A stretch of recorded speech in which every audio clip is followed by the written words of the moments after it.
ये है +1 chapter first, mole concept, chemistry. Mole, amount of soul, मतलब amount of substance, amount of substance which contains particles equal to 6.023 into 10 raised to power 23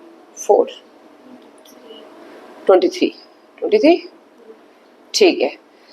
तो ये हो गया। क्या बोला मैंने बोला mole is the amount of the substance which contains particles equal to 6.023 into 10 raised to power 23। अब देख लेते हैं इसका क्या मतलब है। जैसे मैंने फ्लोर लिया, फ्लोर पता है ना, आटा लिया और मैंने देखा कि 250 ग्राम आटे के अंदर 6.023 into 10 raised to power 23 particle पैदा हो गए। तो इसका मतलब 250 ग्राम जो है वो क्या है, 1 मोल वेट की फॉर्म में। ये वेट की फॉर्म में, ये मोल की फॉर्म में, और ये पार्टिकल की फॉर्म में। पार्टिकल कैन बी, ध्यान देना बेटा, particle can be atom, can be molecule.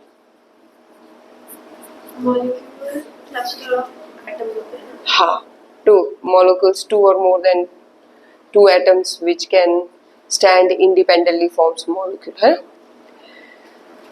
तो हमने देखा कि 250 ग्राम आटे के अंदर इतने पार्टिकल हो गए और वो इक्वल टू 1 मोल हो गया।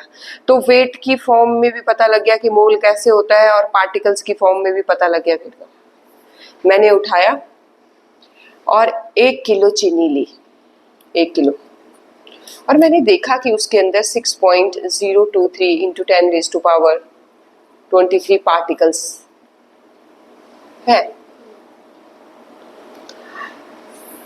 तो इसका मतलब 1 किलो चीनी, sugar, is equal to 1 mole because this much particles is present in this। यही बात लोगों को समझ नहीं आती। अब कौन समझाने वाला है, मुझे समझ में नहीं आती। फिर बोलते मोल कॉन्सेप्ट बहुत कॉम्प्लिकेटेड है, बहुत कॉम्प्लिकेटेड है। बात समझ आ गई? अब ऐसा है, सोडियम, मैं एग्जांपल देती जाऊंगी। सोडियम का 23 ग्राम जो है वो 1 मोल है, और उसमें 6.023 पार्टिकल्स है। तब इसका एटॉमिक मास जो है 23 है। कोई प्रॉब्लम? तो अगर हाँ बोलो। तो अगर किसी भी एलिमेंट का निकालने की 1 मोल में कितना होगा, हाँ, तो उसका वो एटॉमिक, हाँ एटॉमिक मास। यस, समझ आ गई बात? यस। तो अब हम करेंगे, देखते हैं कि कहीं आपको प्रॉब्लम आ रही है क्या। ठीक है, तो एवोगाड्रो कांस्टेंट भी आपको पता है, यही है 6.023 into 10 raised to power 23। तो ये भी 1 मोल के बराबर है। अगर ऐसा गिवन है कि क्वेश्चन गिवन है कि 1 kg of sugar is equal to 1 mole, so find 1 gram of 1 gram, how much mole with 1 gram of sugar? कर दो इसको। 1 kg शुगर में 6.023 है, इसका मतलब 1000 ग्राम में है। 1000 ग्राम में 6.023 है, तो 1 में कितने होंगे? 6.0 डिवाइडेड बाय, और अगर 1 भी 1 से ज्यादा पूछे, जैसे कि 5, बस वही लिखते जाओ, यहाँ इंटू कर दो उससे। जो है 3 है, 3 से करो, 10 से, 10 से, इजी। अब हमारे पास, हमें यहाँ परसेंटेज कंपोजिशन सिखाने की कोशिश की गई है। क्या सिखाने की कोशिश की गई है?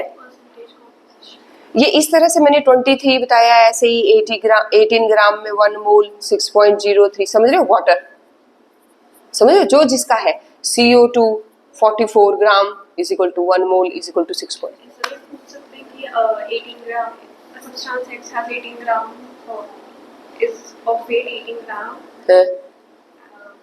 नहीं, वो क्लियर लिखा होगा अगर वाटर लिखा होगा, क्योंकि 18 ग्राम किसी और का भी हो सकता है। नहीं, ऐसे भी an element X of 18. तन्मय, पढ़ नहीं रहे तुम? शर्म कर लो यार। An element X of 18 gram has 1 mole of is of amount 1 mole. Name the element. तो वैसे बोल सकते हैं कि एलिमेंट का नाम बताओ अगर 18 ग्राम का है तो। हाँ, फिल इन द ब्लैंक्स की फॉर्म में बना हुआ पीछे, समझ गए। इसी तरह से मैंने परसेंटेज कंपोजिशन निकालनी है। मेरे पास CH4 दिया हुआ है और पूछा गया कि बताओ कि ये कितना परसेंट है इस मॉलिक्यूल के अंदर और ये कितना परसेंट है। इसके लिए मुझे सबसे पहले क्या बनाना है, एक चार्ट बनाना है। क्या बनाना है? चार्ट बनाना है। इन्होंने यहाँ नहीं बनाया है, ठीक है।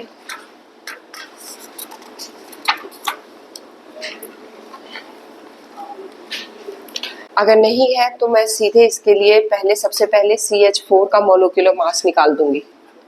CH4 का मोलिक्यूलर मास क्या होगा? 12 plus 4 1 into 4 is equal to 16 gram, ठीक है।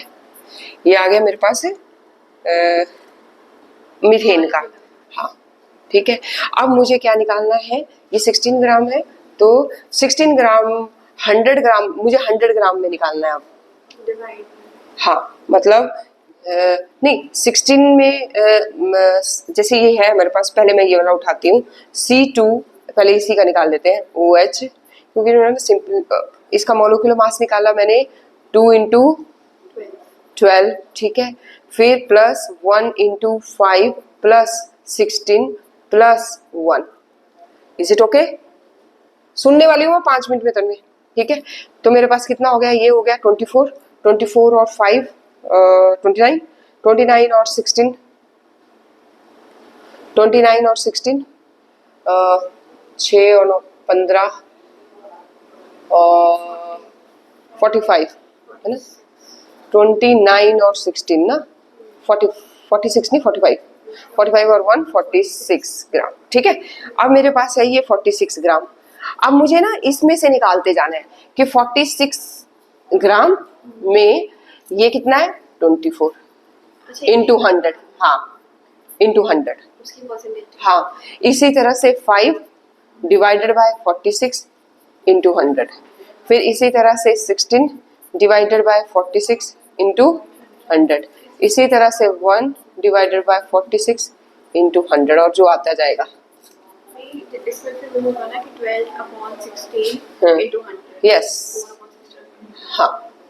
तो इसका मतलब आपको ये अब नॉलेज हो गई कि मेरे को कोई भी कंपाउंड दिया हो, मैं उसका मोलिक्यूलर मास निकाल सकती हूँ और मैं उसके हर एलिमेंट की परसेंटेज कंपोजिशन निकाल सकती हूँ। Any problem? नहीं। अब है मेरे पास एम्पेरिकल फार्मूला। क्या है? Empirical formula. क्या है? एम्पेरिकल फार्मूला, ठीक है। इसके लिए एम्पेरिकल फार्मूला होता क्या है, सबसे पहले ये पता करना है। Simplest whole number ratio of the various atom present in the compound.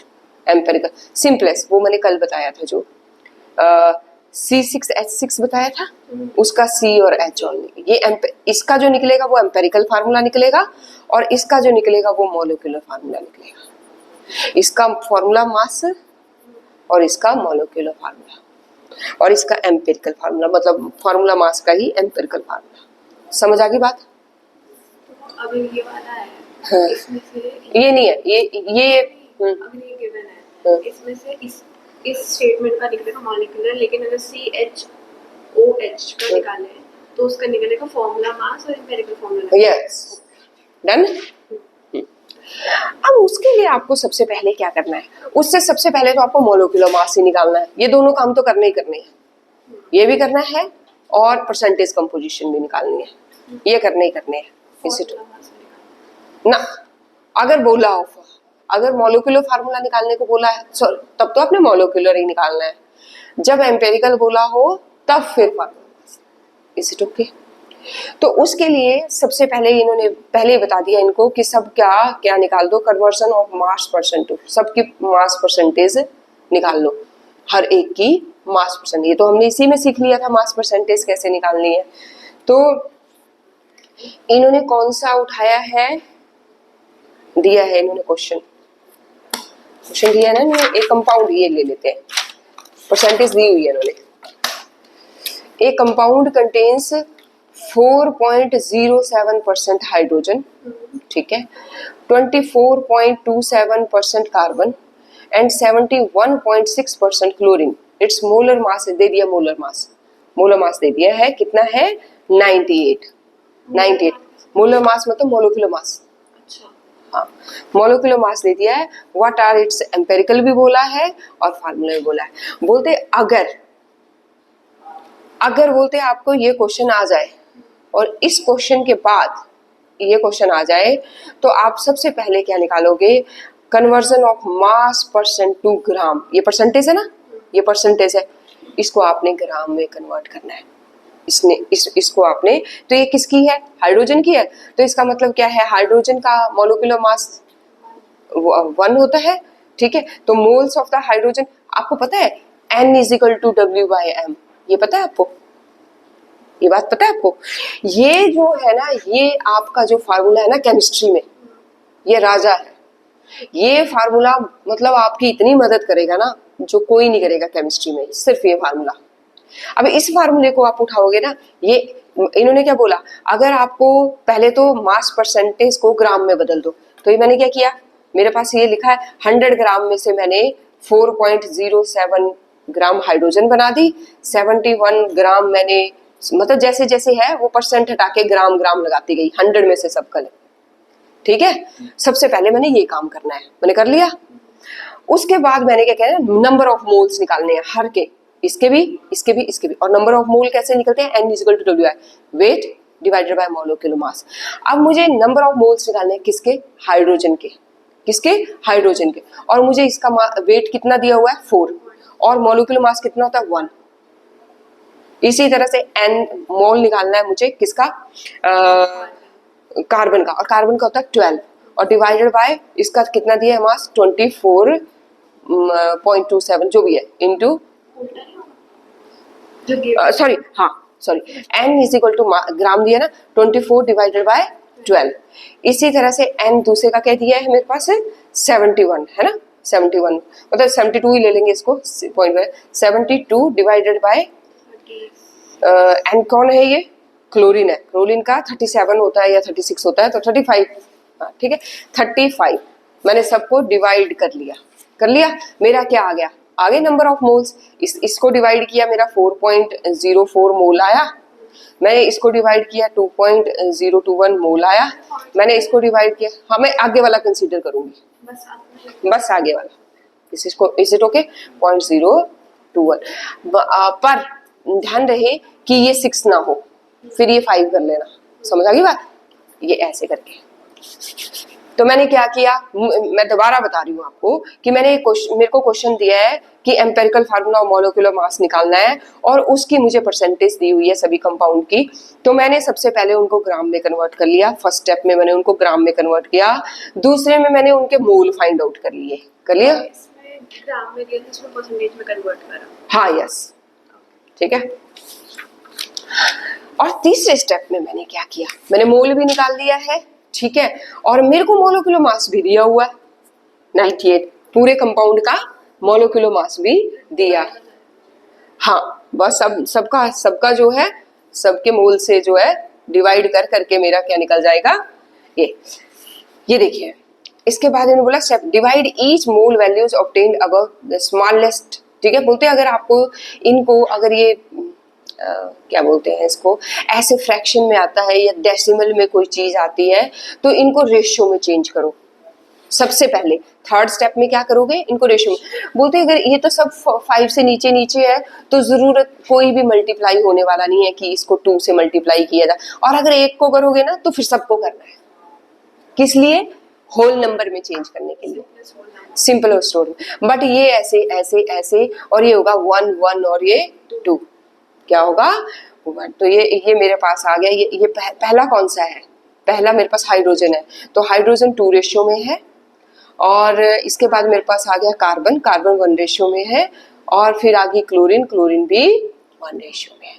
निकाल दिया आपने, थर्ड स्टेप आ गया आपका, ठीक है। रेशियो में कन्वर्ट करना। हाँ, सिंपलेस्ट रेशियो। पर ध्यान, मैं फिर से बोल रही हूँ एंजल, कि अगर यहाँ ये 4.5 होता तो मुझे ये मल्टीप्लाई करना पड़ता सिंपलेस्ट में लाने के लिए 2 से या 3 से, जिससे भी ये सब होता तो पिछले वाला इवन सब तो होना चाहिए होता है, अगर और होता तो होता है।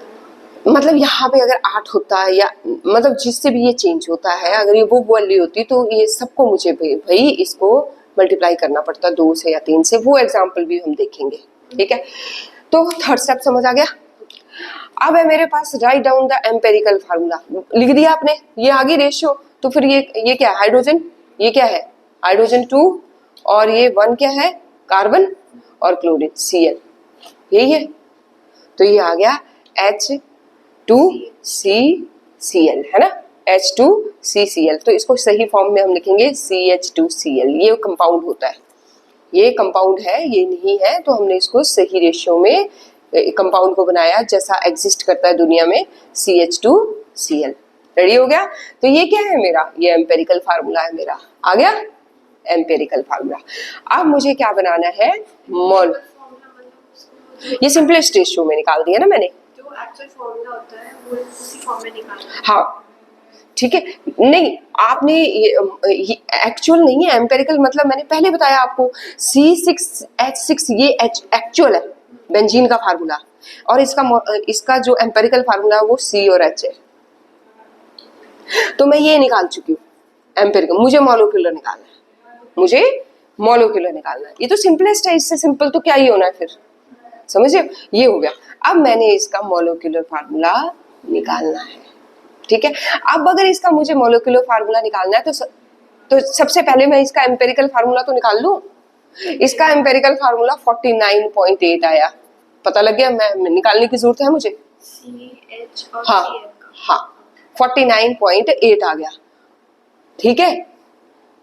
49.4 है। हाँ जो भी है, ठीक है, 49 है ना, 49 हो गया, 49.4 हो गया। और मुझे मॉलिक्यूलर फार्मूला पे दिया हुआ है 98 दिया हुआ है। बस इसका मतलब क्या है कि 90, मैं ऐसे लिखना है, यहाँ पर लिखना है molecular formula of the compound is 98 divided by 49 2। इसका मतलब इस 2 से अब मुझे सबको क्या करना है, मल्टीप्लाई। ये जो है हाँ, इसमें ये हो गया, मेरे को 49 आया, मेरे को मॉलिक्यूलर फार्मूला 98 दिया हुआ है। मैंने इसको क्या करना है कि किस नंबर से, वो नंबर जो जिससे मुझे मल्टीप्लाई करना है वो डिवाइड द मोलर, मतलब divide the molar mass divide the empirical formula, मुझे मिल गया नंबर ऑफ मोल्स। इसका मतलब ये है कि number of moles N is equal to empirical formula divided by molecular formula, ठीक है, हो गया। और ये आ गया 2, और 2 से सबको कर दो मल्टीप्लाई। C2H4Cl2। अगर मोलर मास न गिवन हो तो, अगर मोलर मास गिवन ही ना हो, यहाँ पे तो 98 गिवन था, गिवन ना हो। नहीं, अगर क्वेश्चन निकालना है, जो चीज की जिस चीज की रिक्वायरमेंट है वो दिया ही होगा, समझ आ गई। अब इस तरह के आपको कई एग्जांपल्स करने हैं, इस तरह के आपको कई एग्जांपल्स करने हैं। बट मैं स्टोकियोमेट्री का मतलब पता है आपको, what do you mean by stoichiometry. Stoichiometry, जैसे मैंने ये क्वेश्चन लिख लिया मेरे पास, मैं एक ये CH4 plus O2 gives CO2 plus 2H2, is it okay. तो ये क्या है, इस मेरे को क्वेश्चन दिया कि इसकी स्टोकियोमेट्रिक रेशियो बताओ, तो क्या है 1 इसकी 1 इसकी 1 और इसकी 2, ये स्टॉक जो फ्रंट में है कि वो कितने मोल है, इसका 1 मोल, इसका 1 मोल, इसका 1 मोल, इसके 2 मोल, रेशियो है। ठीक है, ये हो गया। इसके बाद ये भी आपको पता है कि density is equal to mass by volume, ठीक है, ये दिया हुआ है यहाँ डेंसिटीज को। और मैंने ये भी बता दिया कि बैलेंस्ड केमिकल इक्वेशन के जो शुरू में लिखा हुआ है वो उसकी स्टोइकियोमेट्री रेशियो है और वही उसका मोल भी है। Any problem? अब आ गया मेरे पास लिमिटिंग रिएजेंट। क्या है बेटा, इसके ऊपर क्वेश्चन आते हैं। मेरी एक बेटी थी, उस वो फर्स्ट आई थी सेक्रेट सोल में, लोगों ने ना इसके न्यूमेरिकल नहीं किए हुए थे, वो करके गई थी और 2 डाल दिए थे उसने मैडम ने इसके ऊपर, ठीक है, न्यूमेरिकल्स। तो हम वो, मैं आपको बुक दूंगी, वैसे वो पुरानी बुक होगी, उसमें पता नहीं कुछ पेजेस होंगे कुछ नहीं, लेकिन इसके न्यूमेरिकल्स होंगे उसमें, उससे प्रैक्टिस करने हैं अभी। लिमिटिंग रिएजेंट, ठीक है। अब लिमिटिंग रिएजेंट क्या होता है, मेरा रिएक्शन हो रहा था, जैसे मेरे पास ये रिएक्शन उठा लो, और होते होते ना ये खत्म हो गया, ये बचा हुआ है लेकिन ये खत्म हो गया, तो इसने रिएक्शन को रोक दिया होने से, तो ये क्या है, लिमिटिंग रिएजेंट, ठीक है। और जो बच गया ये क्या है, एक्सेस रिएजेंट। एक्सेस रिएजेंट कर लोगे, डेफिनेशन याद है? तो लिमिटिंग रिएजेंट की डेफिनेशन, स्टोइकियोमेट्री की डेफिनेशन, और इसकी कैलकुलेशन तो आगे वाला जो भी होगा वो उसका बताना है। कल हम करेंगे रिएक्शंस इन सॉल्यूशन, मतलब ये 4 न्यूमेरिकल्स, 4 टाइप के।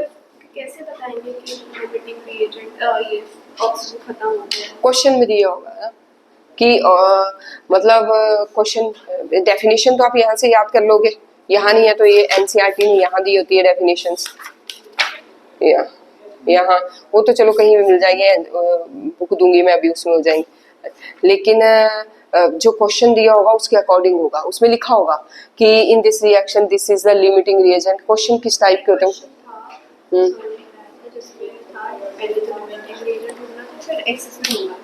अच्छा, मोल गिवन था, हम्म, तो उसमें ऐसे करा रहा था कि 1 mole of CO2, 1 mole of H2O2 gives out 2 mole of H2, ऐसा था कुछ।